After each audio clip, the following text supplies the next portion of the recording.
Welcome to come academy.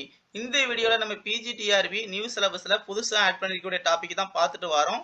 Already இந்த டாபிக்ல நம்ம 2 வீடியோ அப்லோட் பண்ணிருக்கோம். பார்க்காதவங்க வீடியோ லிங்க் டிஸ்கிரிப்ஷன் பாக்ஸ்ல இருக்கு, பார்த்துட்டு வாங்க. இன்னைக்கு நம்ம பார்க்க போறக்கூடிய first question, the percentage of S character in PCL5 are. 4 option இருக்கு. இந்த 4 ஆப்ஷன்ல எது கரெக்ட் ஆன்சர் அப்படின்னு கண்டுபிடிக்கலாம். ஃபர்ஸ்ட் S character தெரியணும் அப்படின்னா இந்த PCL5 ஓட ஜியோமெட்ரி என்னன்னு தெரியணும். ஜியோமெட்ரி தெரியணும்னா அதுக்கு ஹைபிரிடைசேஷன் கண்டுபிடிக்கணும். ஹைபிரிடைசேஷனை கண்டுபிடிக்கணும் அப்படின்னா இந்த PCL5 ல சென்ட்ரல் ஆட்டத்தோட வேலன்ஸ் எலக்ட்ரான் தெரியணும்.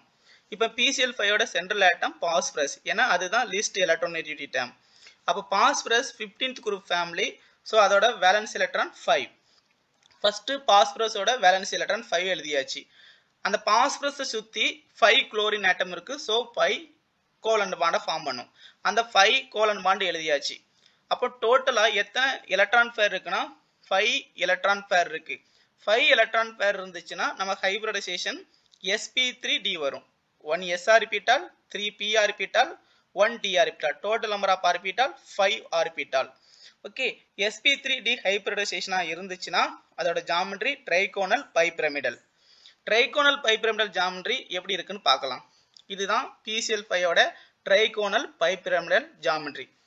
PCL5 ல 5 குளோரின் ஆட்டம் இருக்கு. அதுல 3 குளோரின் ஆட்டம் ஈக்குட்டோரியல் பொசிஷன்ல இருக்கு. இந்த 3 குளோரின் ஆட்டமும் equatorial position and 2 chlorine atom axial பொசிஷன்ல இருக்கு. ஆக்சியல் பொசிஷன், ஆக்சியல் பொசிஷன்ல இருக்கக்கூடிய குளோரினோட bond angle 90 degree. Okay, and equatorial பொசிஷனா இருக்கக்கூடிய குளோரின் ஆட்டத்தோட பாண்ட் ஆங்கிள் 120 டிகிரி. இப்போ ஆக்சியல் பொசிஷன்ல இருக்கக்கூடிய குளோரினோட S கேரக்டர் என்னன்னு கண்டுபிடிக்கலாம். அப்புறம் ஈக்குட்டோரியல் பொசிஷன்ல இருக்கக்கூடிய குளோரினோட S கேரக்டர் என்னன்னு கண்டுபிடிக்கலாம். ஃபர்ஸ்ட் ஆக்சியல் பொசிஷன்ல எப்படி கண்டுபிடிக்கலாம்னு பாருங்க. அதுக்கு ஒரு மேத்தமெட்டிக்கல் ஃபார்முலா இருக்கு. அந்த mathematical formula cos θ = S divided by S minus 1. இப்போ ஆக்சியல் பொசிஷன்ல பாண்ட் ஆங்கிள் எவ்வளோ? 90 டிகிரி. இப்போ cos θக்கு பதிலா 90 டிகிரி அப்ளை பண்றோம். cos 90 டிகிரி எவ்வளோ அப்படின்னா 0. அப்போ 0 கொண்டு S minus 1 மல்டிப்ளை பண்ணா 0 தான் வரும். அப்போ S is equal to 0. Okay, அப்போ அந்த ஆக்சியல் பொசிஷன்ல இருக்கக்கூடிய அந்த குளோரின் ஆட்டத்தோட S கேரக்டர் என்ன அப்படின்னு பார்த்தோன்னா 0%.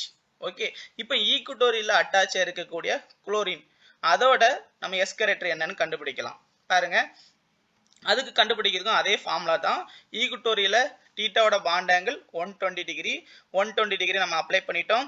அதுக்கப்புறம் cos 120 டிகிரியோட வேல்யூ என்னன்னா -1/2. அந்த -1/2 நம்ம அப்படியே எழுதியிருக்கோம். ரிமைனிங் ஃபார்முலாவை அப்படியே எழுதியிருக்கிறோம். ஓகே, இப்போ நம்ம என்ன பண்ண போறோம்னா இந்த S - 1 லெஃப்ட் ஹேண்ட் சைடு கொண்டு போறோம். அப்போ லெஃப்ட் ஹேண்ட் சைடு கொண்டு போனா என்ன வரும் பாருங்க. ஆல்ரெடி அங்க -1/2 லெஃப்ட் ஹேண்ட் சைடு இருக்கு, இன்டு S அதை மல்டிப்ளை பண்ணியிருக்கிறோம். -1/2 இன்டு -1, ஸோ +1/2 மாறிடும். ரிமைனிங் இந்த -1/2 S லெஃப்ட் ஹேண்ட் சைடு கொண்டு வர போறோம். Left hand side already 1S இருக்கு, இங்க -1/2 S நம்ம லெஃப்ட் ஹேண்ட் சைடு கொண்டு வர போறோம். ஓகே, இப்போ +1/2 மாறும், அதாவது 1.5 S மாறும். அந்த 1.5 S நம்ம எப்படி எழுதலாம்? 1/2 எப்படி எழுதலாம்? S 3/2 S அப்படின்னு எழுதலாம். ஓகே, அந்த 3/2 S தான் நம்ம எழுதியிருக்கோம் பாருங்க. 3/2 S. இங்க ரிமைனிங் ரைட் ஹேண்ட் சைடு 1/2 இருக்கு. இப்போ நம்ம டினாமினேட்டர்ல ரெண்டுமே காமனா இருக்கு. 2 அந்த 2 நம்ம கேன்சல் பண்ணிட்டோம். ஓகே, ரிமைனிங் லெஃப்ட் ஹேண்ட் சைடுல இருக்கக்கூடிய 3 நம்ம ரைட் ஹேண்ட் சைடு கொண்டு வர போறோம். ஸோ 1/3 வரும். அப்போ S வேல்யூ 1/3 அப்படின்னா என்னன்னு பாருங்க, 0.33. ஓகே, இப்போ S கேரக்டர் எவ்வளோன்னு கண்டுபிடிச்சிட்டோம். பெர்சன்டேஜ் ஆஃப் S கேரக்டர் என்னன்னா இன்டு 100. 100ஆல மல்டிப்ளை பண்ணீங்கன்னா 33.3%. அப்போ ஆக்சியல் இருக்கக்கூடிய அந்த குளோரின் ஆட்டத்தோட S கேரக்டர் 0%, பட் ஈக்குட்டோரியல் பொசிஷன்ல இருக்கக்கூடிய குளோரின் ஆட்டத்தோட பர்சன்டேஜ் 33.3%. ஓகே, அடுத்த क्वेश्चन பார்க்கலாம் பாருங்க. the percentage of S character in a diamond. இந்த டைமண்டோட S கேரக்டரோட பர்சன்டேஜ் உங்களுக்கு ஆன்சர் தெரிஞ்சா கமெண்ட் பாக்ஸ்ல சொல்லுங்க. இந்த வீடியோ பிடிச்சிருந்தா லைக் பண்ணுங்க, சப்ஸ்கிரைப் பண்ணுங்க. மீண்டும் இன்னொரு வீடியோல சந்திப்போம். நன்றி.